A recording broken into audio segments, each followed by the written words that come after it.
Hello my dear students, welcome to the new session. Today we are discussing about process costing.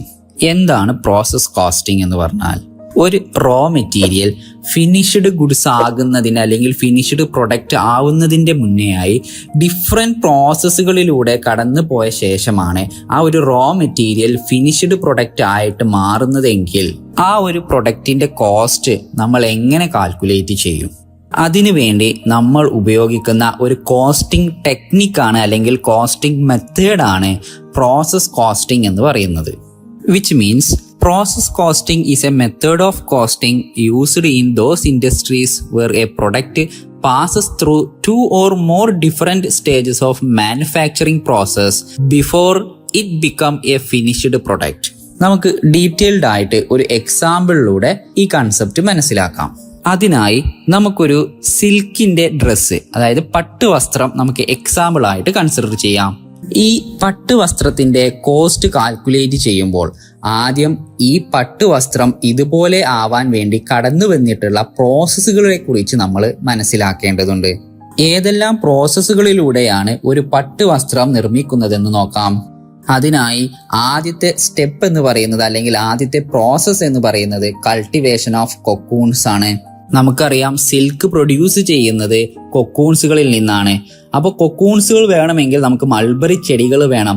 Mulberry ചെടികൾ cultivate ചെയ്ത് അതിലൂടെ കൊക്കൂൺസിന്റെ എഗ്ഗുകൾ നമ്മൾ കൊണ്ടുവന്ന് അതിനെ വിരിയിപ്പിച്ച് കൊക്കൂൺസ് ആക്കി മാറ്റുക എന്നുള്ളതാണ് ഫസ്റ്റ് സ്റ്റേജ് എന്ന് പറയുന്നത്, അല്ലെങ്കിൽ ഫസ്റ്റ് പ്രോസസ്സ് എന്ന് പറയുന്നത്. ഈ ഒരു പ്രോസസ്സിൽ നമുക്ക് കുറേ കോസ്റ്റുകളും അതേപോലെ തന്നെ കുറേ എക്സ്പെൻസുകളും നമുക്ക് ഇൻകേർഡ് ആവുന്നുണ്ട്. മാത്രമല്ല ഇവിടെ നമ്മൾ ഇൻപുട്ട് ആയിട്ട് കൊക്കൂൺസിന്റെ എഗ്ഗുകളാണ് നമ്മൾ പ്രോസസ്സിലേക്ക് ആഡ് ചെയ്യുന്നത്. അതേപോലെ തന്നെ ഇതിന്റെ ഔട്ട്പുട്ട് എന്ന് പറയുന്നത്, ഈ പ്രോസസ്സിൽ ഇത് ചെയ്ത് കഴിഞ്ഞാൽ നമുക്ക് കിട്ടുന്ന ഔട്ട്പുട്ട് എന്ന് പറയുന്നത് കൊക്കൂൺസുകളാണ്. ഇങ്ങനെ കൊക്കൂൺസുകൾ ലഭ്യമായി കഴിഞ്ഞാൽ അല്ലെങ്കിൽ കൊക്കൂൺസുകൾ നമുക്ക് കിട്ടിക്കഴിഞ്ഞാൽ നമ്മൾ അടുത്ത പ്രോസസ്സിലേക്ക് കടക്കും. പ്രോസസ് 2 എന്ന് പറയുന്നത് മേക്കിംഗ് ഓഫ് സിൽക്ക് യാൺ, പട്ട് നൂലുകൾ പ്രൊഡ്യൂസ് ചെയ്യുക എന്നുള്ളതാണ് രണ്ടാമത്തെ പ്രോസസ്സ്. പട്ട് നൂലുകൾ പ്രൊഡ്യൂസ് ചെയ്യണമെങ്കിൽ നമുക്ക് ആദ്യം എന്ത് വേണം? കൊക്കൂൺസ് വേണം. അത് നമ്മൾ ഫസ്റ്റ് പ്രോസസ്സിൽ നിന്ന് കൾട്ടിവേറ്റ് ചെയ്തു. ഇവിടെ നോക്കുക, ഫസ്റ്റ് പ്രോസസ്സിന്റെ ഔട്ട്പുട്ടാണ് സെക്കൻഡ് പ്രോസസ്സിന്റെ ഇൻപുട്ടായി നമ്മൾ ഉപയോഗിക്കുന്നത്. ഇങ്ങനെ സെക്കൻഡ് പ്രോസസ്സിൽ നമ്മൾ സിൽക്കിന്റെ യാണുകൾ അല്ലെങ്കിൽ പട്ട് നൂലുകൾ നമ്മൾ പ്രൊഡ്യൂസ് ചെയ്യും. അതിനുശേഷം ഈ പട്ട് നൂലുകൾ ഉപയോഗിച്ച് സിൽക്ക് ഫാബ്രിക് മാനുഫാക്ചർ ചെയ്യുക എന്നുള്ളതാണ് മൂന്നാമത്തെ പ്രോസസ്സ് എന്ന് പറയുന്നത്. ഇവിടെയും നമ്മൾ രണ്ടാമത്തെ പ്രോസസ്സിന്റെ ഔട്ട്പുട്ടാണ് ഇവിടെ മൂന്നാമത്തെ പ്രോസസ്സിന്റെ ഇൻപുട്ടായി നമ്മൾ ഉപയോഗിച്ചത്. ഇങ്ങനെ സിൽക്കിന്റെ ക്ലോത്തുകൾ നമ്മൾ മാനുഫാക്ചർ ചെയ്താൽ അടുത്ത പ്രോസസ്സ് എന്ന് പറയുന്നത് ഈ ക്ലോത്തുകൾ സ്റ്റിച്ച് ചെയ്ത് നല്ല ബ്യൂട്ടിഫുൾ ആയിട്ടുള്ള ഡ്രസ്സുകൾ മാനുഫാക്ചർ ചെയ്യുക എന്നുള്ളതാണ് നാലാമത്തെ പ്രോസസ്സ് എന്ന് പറയുന്നത്. ഇവിടെയും മൂന്നാമത്തെ പ്രോസസ്സിന്റെ ഔട്ട്പുട്ടാണ് നമ്മൾ നാലാമത്തെ പ്രോസസ്സിൽ ഇൻപുട്ടായിട്ട് ഉപയോഗിക്കുന്നത്. ഇങ്ങനെ ഓരോ പ്രോസസ്സിന്റെയും ഔട്ട്പുട്ടുകളാണ് തൊട്ടടുത്ത പ്രോസസ്സിന്റെ ഇൻപുട്ടായിട്ട് കൺസിഡർ ചെയ്യുന്നത്. ഇങ്ങനെ 4 പ്രോസസ്സുകളിലൂടെയാണ് നല്ല പട്ടുവസ്ത്രങ്ങൾ നിർമ്മിക്കുന്നത്. ഇനി നോക്കുക, ഓരോ പ്രോസസ്സിലും നമുക്ക് കോസ്റ്റുകൾ, പലതരത്തിലുള്ള കോസ്റ്റുകൾ നമുക്ക് ഇൻകേർഡ് ആവുന്നുണ്ട്. ഉദാഹരണത്തിന് മെറ്റീരിയൽ കോസ്റ്റ് ഇൻകേർഡ് ആവുന്നുണ്ട്, ലേബർ കോസ്റ്റുകൾ ഓരോ പ്രോസസ്സിലും ഇൻകേർഡ് ആവുന്നുണ്ട്, ഡയറക്റ്റ് എക്സ്പെൻസുകളും അതേപോലെ തന്നെ ഓവർ ഹെഡുകളും നമുക്ക് ഓരോ പ്രോസസ്സിലും നമുക്ക് ഇൻകേർഡ് ആയിട്ട് വരുന്നുണ്ട്. അത് കാരണം ഓരോ പ്രോസസ്സിനും നമ്മൾ ഓരോ സെപ്പറേറ്റ് പ്രോസസ് അക്കൗണ്ടുകൾ ക്രിയേറ്റ് ചെയ്യേണ്ടതായിട്ട് വരും. അപ്പോൾ എന്താണ് പ്രോസസ് അക്കൗണ്ട്? എങ്ങനെയാണ് ആ പ്രോസസ് അക്കൗണ്ട് പ്രിപ്പയർ ചെയ്യുക? നമുക്കൊരു ക്വസ്റ്റ്യൻ വെച്ച് ഡിസ്കസ് ചെയ്യാം. അതിലൂടെ നിങ്ങൾക്ക് കൃത്യമായിട്ട് മനസ്സിലാക്കാനാകും. ഓക്കെ, നമുക്ക് ക്വസ്റ്റ്യൻ ഒന്ന് ഡിസ്കസ് ചെയ്യാം. The manufacture of a product required several process. ഒരു പ്രൊഡക്റ്റ് നിർമ്മിക്കാൻ വേണ്ടിയിട്ട് കുറേ പ്രോസസ്സുകൾ ആവശ്യമായിട്ട് വരുന്നുണ്ട്. The following related to the product for a particular period. നോക്കുക, ഇവിടെ ഒരു പ്രൊഡക്റ്റ് നിർമ്മിക്കാൻ ആവശ്യമായിട്ട് വരുന്നത് 2 പ്രോസസ്സുകളാണ്. കുറേ പ്രോസസ്സുകൾ വരുന്നുണ്ട്, പക്ഷെ അതിൽ നിന്ന് 2 പ്രോസസ്സുകൾ മാത്രമാണ് നമുക്ക് ക്വസ്റ്റ്യനിൽ മെൻഷൻ ചെയ്തിട്ടുള്ളത്, പ്രോസസ് 1 ആൻഡ് പ്രോസസ് 2. അപ്പോൾ നമ്മൾ എത്ര പ്രോസസ്സ് ഉണ്ടോ അത്രയും നമ്മൾ പ്രോസസ് അക്കൗണ്ടുകൾ നമ്മൾ പ്രിപ്പയർ ചെയ്യേണ്ടതായിട്ട് വരും.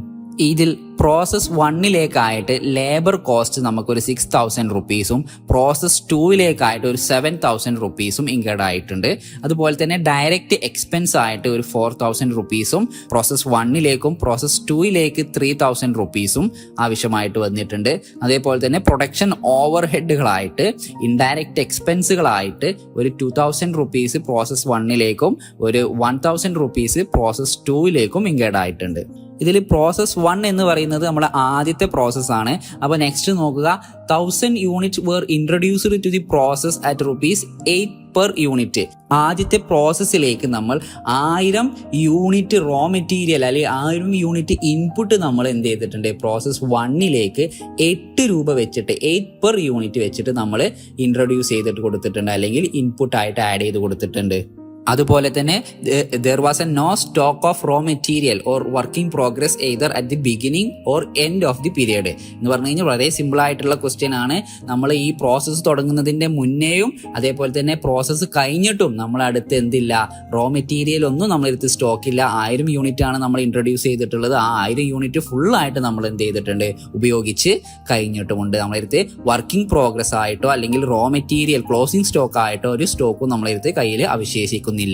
അതുപോലെ തന്നെ 1000 unit of finished goods were obtained, അതായത് 1000 യൂണിറ്റ് നമ്മൾ ഇൻപുട്ട് ചെയ്തു, അതേപോലെ തന്നെ 1000 യൂണിറ്റ് ഔട്ട്പുട്ടും നമുക്ക് എന്ത് ചെയ്തിട്ടുണ്ട്, ഒബ്റ്റെയിൻ ചെയ്തിട്ടുണ്ട്. 1000 യൂണിറ്റ് ഓഫ് ഫിനിഷ്ഡ് ഗുഡ്സും നമുക്ക് എന്ത് ചെയ്തിട്ടുണ്ട്, കിട്ടിയിട്ടുണ്ട്. ഇവിടെ 1000 യൂണിറ്റ് ഇൻപുട്ട് ചെയ്തപ്പോൾ 1000 യൂണിറ്റ് തന്നെ നമുക്ക് എന്ത് ചെയ്തിട്ടുണ്ട്, ഔട്ട്പുട്ടും ലഭ്യമായിട്ടുണ്ട്.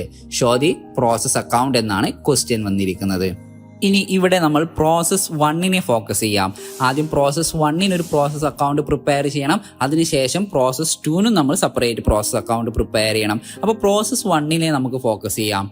ഇതിലെ പ്രോസസ് 1നെ നമ്മൾ നേരത്തെ ഡിസ്കസ് ചെയ്ത സിൽക്ക് മാനുഫാക്ചർ ചെയ്യാൻ വരുന്ന പ്രോസസ്സിലെ ഫസ്റ്റ് പ്രോസസ് ആയിട്ടുള്ള കൾട്ടിവേഷൻ ഓഫ് കൊക്കൂൺസുമായിട്ട് കമ്പയർ ചെയ്ത് റിലേറ്റ് ചെയ്ത് നമുക്കൊന്ന് ഡിസ്കസ് ചെയ്ത് നോക്കാം. ഈ ഒരു പ്രോസസ്സിൽ ഡയറക്റ്റ് ലേബർ ആയിട്ട് ഒരു 6,000 റുപ്പീസ് ഞാൻ ലേബേഴ്സിന് കൂലി കൊടുത്തിട്ടുണ്ട്, അല്ലെങ്കിൽ വേജ് പ്രൊവൈഡ് ചെയ്തിട്ടുണ്ട്. അതുപോലെ ഡയറക്റ്റ് മെറ്റീരിയൽ ആയിട്ട് 1000 യൂണിറ്റ് ഞാൻ ഇൻട്രൊഡ്യൂസ് ചെയ്തിട്ടുണ്ട് പ്രോസസ് 1ലേക്ക് അറ്റ് ₹8 per യൂണിറ്റ്. 8 രൂപ ഒരു യൂണിറ്റ് വെച്ച് ഞാൻ 1000 യൂണിറ്റ് ഇൻട്രൊഡ്യൂസ് ചെയ്തിട്ടുണ്ട്. അത് ഇവിടെ എങ്ങനെ അപ്ലൈ ചെയ്യാം? ഇവിടെ 1000 യൂണിറ്റ് എഗ്ഗുകൾ, കൊക്കോൺസിന്റെ എഗ്ഗുകൾ 1000 യൂണിറ്റ് 8 രൂപ വെച്ച് ഞാൻ എന്ത് ചെയ്തിട്ടുണ്ട്, ഈ ഒരു പ്രോസസ്സിലേക്ക് ഇൻപുട്ട് ചെയ്ത് കൊടുത്തിട്ടുണ്ട്. അതുപോലെ പ്രൊഡക്ഷൻ ഓവർ ഹെഡ് ആയിട്ട് ഇൻഡയറക്റ്റ് മെറ്റീരിയൽ ആയിട്ട് ഒരു 2,000 റുപ്പീസും ഡയറക്റ്റ് എക്സ്പെൻസ് ആയിട്ട് ഒരു 4,000 റുപ്പീസും എനിക്ക് ഈ ഒരു പ്രോസസ്സിൽ എനിക്ക് ഇൻകേർഡ് ആയിട്ട് വരുന്നുണ്ട്. ഇനി നോക്കുക, ഇവിടെ 1000 യൂണിറ്റ് ആണ് ഞാൻ ഇൻപുട്ട് കൊടുത്തത്. അതേപോലെ ക്വസ്റ്റ്യൻ പ്രകാരം 1000 യൂണിറ്റ് ഔട്ട്പുട്ടും എനിക്ക് എന്ത് ചെയ്തിട്ടുണ്ട്, ലഭ്യമായിട്ടുണ്ട്. ഇനി നമുക്ക് പ്രോസസ് അക്കൗണ്ട് ഡിസ്കസ് ചെയ്യാം. ഇവിടെ പ്രോസസ് അക്കൗണ്ടിന്റെ ഫോർമാറ്റ് ആണ് ഡിസ്പ്ലേ ചെയ്തിട്ടുള്ളത്. ഈ ഫോർമാറ്റിൽ നമ്മൾ ഒരു പ്രോസസ്സിലേക്ക് ഇൻപുട്ട് ചെയ്യുന്ന എല്ലാ കാര്യങ്ങളും, അല്ലെങ്കിൽ പ്രോസസ്സിലേക്ക് ആഡ് ചെയ്യുന്ന എല്ലാ കാര്യങ്ങളും, അല്ലെങ്കിൽ പ്രോസസ്സിലേക്ക് കൊണ്ടുവരുന്ന എല്ലാ കാര്യങ്ങളും നമ്മൾ ഡെബിറ്റ് സൈഡിലാണ് കാണിക്കുക. അതേപോലെ പ്രോസസ്സിൽ നിന്ന് നമ്മൾ കൊണ്ടുപോകുന്ന അല്ലെങ്കിൽ പ്രോസസ്സിൽ നിന്ന് ഔട്ട്പുട്ടായിട്ട് നമ്മൾ എടുക്കുന്ന എല്ലാ കാര്യങ്ങളും നമ്മൾ ക്രെഡിറ്റ് സൈഡിലാണ് റെക്കോർഡ് ചെയ്യുക. ഈ ഒരു തത്വം നിങ്ങളുടെ മനസ്സിൽ എപ്പോഴും ഉണ്ടായാൽ മാത്രം മതി. ഇനി നോക്കുക, പ്രോസസ്സിലേക്ക് നമ്മൾ ആഡ് ചെയ്യുന്ന അല്ലെങ്കിൽ പ്രോസസ്സിലേക്ക് ഇൻട്രൊഡ്യൂസ് ചെയ്യുന്ന വസ്തുക്കൾ ഏതൊക്കെയാണ്? First one, material. ഒരു പ്രോസസ്സിന്റെ തുടക്കത്തിൽ നമുക്ക് എന്ത് വേണം? റോ മെറ്റീരിയൽ വേണം. റോ മെറ്റീരിയൽ ഏത് പ്രോസസ്സിന്റെയും സ്റ്റാർട്ടിങ്ങിൽ റോ മെറ്റീരിയൽ ഉണ്ടായിരിക്കും. അപ്പോൾ റോ മെറ്റീരിയൽ നമ്മൾ ആഡ് ചെയ്യുന്നു. അതിനുശേഷം ലേബേഴ്സിന് കൊടുത്ത ലേബർ കോസ്റ്റുകൾ ആഡ് ചെയ്യുന്നു. ഡയറക്റ്റ് എക്സ്പെൻസുകൾ, ഓവർ ഹെഡുകൾ, അല്ലെങ്കിൽ മറ്റെല്ലാ എക്സ്പെൻസുകളും, ഇതെല്ലാം നമ്മൾ പ്രോസസ്സിലേക്ക് ഇൻകേർഡ് ആകുന്ന അല്ലെങ്കിൽ പ്രോസസ്സിലേക്ക് ആഡ് ചെയ്യുന്ന വസ്തുക്കളാണ്. ഇതെല്ലാം ഡെബിറ്റ് സൈഡിലാണ് നമ്മൾ കാണിക്കുന്നത്. ഇനി പ്രോസസ്സിൽ നിന്നും നമ്മൾ കൊണ്ടുപോകുന്നത് അല്ലെങ്കിൽ പ്രോസസ്സിന്റെ ഫൈനൽ ഔട്ട്പുട്ടായിട്ട് നമുക്ക് കിട്ടുന്ന വസ്തുക്കൾ നമ്മൾ കൊണ്ടുപോകും, അല്ലെങ്കിൽ പ്രോസസ്സിൽ നിന്നും എടുക്കുന്ന എല്ലാ ഐറ്റംസുകളും നമ്മൾ ക്രെഡിറ്റ് സൈഡിലാണ് കാണിക്കുന്നത്. ഉദാഹരണമായിട്ട് നമുക്കിതെല്ലാം ചെയ്ത് കഴിഞ്ഞാൽ നമുക്ക് കിട്ടുന്ന വസ്തുവാണ് കൊക്കോൺസ് എന്ന് പറയുന്നത്. ഈ കൊക്കോൺസ് നമ്മൾ എന്ത് ചെയ്യും? അടുത്ത പ്രോസസ്സിലേക്ക് കൊണ്ടുപോവുകയാണ്. അത് കാരണം നമ്മൾ ക്രെഡിറ്റ് സൈഡിൽ എന്ത് ചെയ്ത് വെക്കും? പ്രോസസ് 2 അക്കൗണ്ട്, പ്രോസസ് 2ലേക്കാണ് നമ്മൾ എന്ത് ചെയ്യുന്നത്? അത് മാറ്റുന്നത്. ഇനി നോക്കുക, ഇവിടെ മെറ്റീരിയൽ ആയിട്ട് ഡയറക്റ്റ് മെറ്റീരിയൽ ആയിട്ട് 1000 യൂണിറ്റ് ഞാൻ ഇൻട്രൊഡ്യൂസ് ചെയ്തു. അറ്റ് ₹8 per യൂണിറ്റിനാണ് ഞാൻ ഇൻട്രൊഡ്യൂസ് ചെയ്തത്. അങ്ങനെ ടോട്ടൽ എനിക്ക് 8,000 റുപ്പീസ് മെറ്റീരിയൽ കോസ്റ്റ് ഇൻകേർഡ് ആയിട്ടുണ്ട്. അതുപോലെ തന്നെ ലേബർ കോസ്റ്റ് ആയിട്ട് ഒരു 6,000 റുപ്പീസ് ഞാൻ എന്ത് ചെയ്തിട്ടുണ്ട്, വേജസ് കൊടുത്തിട്ടുണ്ട്, അല്ലെങ്കിൽ ലേബർ കോസ്റ്റ് ഇൻകേർഡ് ആയിട്ടുണ്ട്. കൂടാതെ ഡയറക്റ്റ് എക്സ്പെൻസുകളായിട്ട് ഒരു 4,000 റുപ്പീസും അതേപോലെ തന്നെ ഓവർ ഹെഡുകളായിട്ട് ഇൻഡയറക്റ്റ് എക്സ്പെൻസുകളായിട്ട് ഒരു 2,000 റുപ്പീസും എനിക്ക് ഇൻകേർഡ് ആയിട്ടുണ്ട്. ഇത്രയും എക്സ്പെൻസുകളാണ് എനിക്ക് പ്രോസസ് 1ലേക്ക് ഞാൻ ഇൻപുട്ട് ചെയ്തിട്ടുള്ള അല്ലെങ്കിൽ ആഡ് ചെയ്തിട്ടുള്ള എക്സ്പെൻസുകൾ അല്ലെങ്കിൽ ഇൻകേർഡ് ആയിട്ടുള്ള എക്സ്പെൻസുകൾ എന്ന് പറഞ്ഞു കഴിഞ്ഞാൽ. അങ്ങനെ ടോട്ടൽ 20,000 റുപ്പീസ് ഈ ഒരു പ്രോസസ്സിന് വേണ്ടിയിട്ട് എക്സ്പെൻസുകൾ വന്നിട്ടുണ്ട്. അങ്ങനെ ഈ ഒരു പ്രോസസ്സിൽ നിന്ന് നമുക്ക് ലഭ്യമാകുന്ന അല്ലെങ്കിൽ ഇതിന്റെ ഔട്ട്പുട്ട് എന്ന് പറയുന്ന വസ്തു നമ്മൾ എന്ത് ചെയ്യും, പ്രോസസ് 2ലേക്കാണ് ട്രാൻസ്ഫർ ചെയ്യുന്നത്. അപ്പോൾ പ്രോസസ് 2ലേക്ക് ട്രാൻസ്ഫർ ചെയ്യുമ്പോൾ എങ്ങനെയാണ് ഈ വസ്തുവിന്റെ കോസ്റ്റ്, ഉദാഹരണത്തിന് നമ്മുടെ കൊക്കൂൺസിന്റെ കോസ്റ്റ് എങ്ങനെ, ഇതുവരെയുള്ള കോസ്റ്റ് എങ്ങനെ നമ്മൾ മെഷർ ചെയ്യും? അതിനായി ടോട്ടൽ 20,000 റുപ്പീസാണ് നമുക്ക് ഇതുവരെ ചെലവായിട്ടുള്ളത്. അത് ക്രെഡിറ്റ് സൈഡിൽ നമ്മൾ കാണിക്കുന്നു. ഇനി എത്ര യൂണിറ്റ് ആണ് ഔട്ട്പുട്ട് ആണ് നമുക്ക് കിട്ടിയിട്ടുള്ളത്? ക്വസ്റ്റ്യനിൽ പ്രകാരം 1000 യൂണിറ്റ് ഇൻപുട്ട് നമ്മൾ ആഡ് ചെയ്തപ്പോൾ അതേപോലെ 1000 യൂണിറ്റ് ഔട്ട്പുട്ടും നമുക്ക് എന്ത് ചെയ്തിട്ടുണ്ട്, ഈ പ്രോസസ്സിൽ നിന്നും ലഭ്യമായിട്ടുണ്ട്. അപ്പോൾ 1000 യൂണിറ്റ് എന്ന് നമ്മൾ ക്വാണ്ടിറ്റി കോളത്തിൽ കാണിക്കുന്നു. ഇനി എങ്ങനെയാണ് പെർ യൂണിറ്റ് നമ്മൾ മെഷർ ചെയ്യുക? നമുക്ക് കിട്ടിയത് ടോട്ടൽ 20,000 റുപ്പീസ് ആണ് എക്സ്പെൻസ് വന്നിട്ടുള്ളത്. 1000 യൂണിറ്റിന് 20,000 റുപ്പീസ് എക്സ്പെൻസ് വന്നു. അങ്ങനെയെങ്കിൽ ഒരു യൂണിറ്റിന് എത്ര രൂപ എക്സ്പെൻസ് വന്നിട്ടുണ്ടായിരിക്കും? 20,000 divided by 1,000 which is equal to ₹20. 20 രൂപയാണ് ഒരു യൂണിറ്റിന്റെ റേറ്റ് എന്ന് പറയുന്നത്. ഔട്ട്പുട്ടായിട്ട് കിട്ടിയ കൊക്കൂൺസിന്റെ റേറ്റ് എന്ന് പറയുന്നത് പെർ യൂണിറ്റ് 20 രൂപ നമുക്ക് കോസ്റ്റ് വന്നിട്ടുണ്ട്.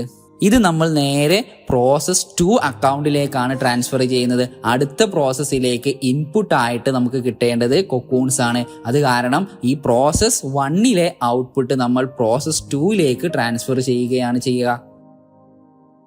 ഇനി എങ്ങനെയാണ് പ്രോസസ് 2 അക്കൗണ്ട് പ്രിപ്പയർ ചെയ്യുന്നതെന്ന് നോക്കാം. പ്രോസസ് 1 പ്രിപ്പയർ ചെയ്തതിന് ശേഷം നമുക്ക് പ്രോസസ് 2 അക്കൗണ്ട് പ്രിപ്പയർ ചെയ്യേണ്ടതുണ്ട്. അതിന് ഇനി പ്രോസസ് 2ൽ തന്നിട്ടുള്ള കാര്യങ്ങൾ മാത്രം കൺസിഡർ ചെയ്താൽ മതി. പ്രോസസ് 2 നമുക്ക് നമ്മുടെ എക്സാമ്പിളുമായിട്ടൊന്ന് കമ്പയർ ചെയ്ത് നോക്കാം. ഇവിടെ ഡയറക്റ്റ് മെറ്റീരിയൽ ആയിട്ട് നമ്മൾ ഉപയോഗിക്കുന്നത് പ്രോസസ് 1ൽ നിന്നും കിട്ടിയിട്ടുള്ള ഔട്ട്പുട്ടാണ് ഇവിടുത്തെ ഡയറക്റ്റ് മെറ്റീരിയൽ എന്ന് പറയുന്നത്. നമുക്ക് 1000 യൂണിറ്റ് കൊക്കൂൺസുകൾ 20 റുപ്പീസ് വെച്ച് നമുക്ക് എന്ത് ചെയ്തിട്ടുണ്ട്, അവിടുന്ന് ലഭിച്ചിട്ടുണ്ട്. ആ ലഭിച്ച ഔട്ട്പുട്ടാണ് ഇവിടെ നമ്മൾ ഇൻപുട്ട് ആയിട്ട് അല്ലെങ്കിൽ ഡയറക്റ്റ് മെറ്റീരിയൽ ആയിട്ട് ഉപയോഗിക്കുന്നത്. കൂടാതെ ഈ പ്രോസസ് 2ൽ വർക്ക് ചെയ്യുന്ന ലേബേഴ്സിന് ലേബർ കോസ്റ്റ് ഇൻകേർഡ് ആയിട്ടുണ്ട്. ഒരു 7,000 റുപ്പീസ് കോസ്റ്റ് ഇൻകേർഡ് ആയിട്ടുണ്ട്. മാത്രമല്ല ഡയറക്റ്റ് എക്സ്പെൻസ് ആയിട്ട് ഒരു 3,000 റുപ്പീസും ഓവർ ഹെഡ് എക്സ്പെൻസുകളായിട്ട് ഒരു 1,000 റുപ്പീസും എനിക്ക് ഈ ഒരു പ്രോസസ്സിൽ ഇൻകേർഡ് ആയിട്ടുണ്ട് ടോട്ടൽ. അങ്ങനെ ഈ ഒരു പ്രോസസ്സിന്റെ ഔട്ട്പുട്ട് എന്ന് പറയുന്നത്, ഈ പ്രോസസ്സിൽ നിന്ന് എനിക്ക് കിട്ടുന്നത്, അവസാനം കിട്ടുന്നത് സിൽക്ക് യാണുകളാണ്. ഞാൻ ഇൻപുട്ട് ആയിട്ട് കൊക്കൂൺസുകൾ കൊടുത്തു, അതേപോലെ തന്നെ ഔട്ട്പുട്ട് ആയിട്ട് എനിക്ക് പട്ട് നൂലുകൾ എനിക്ക് കിട്ടുന്നുണ്ട്.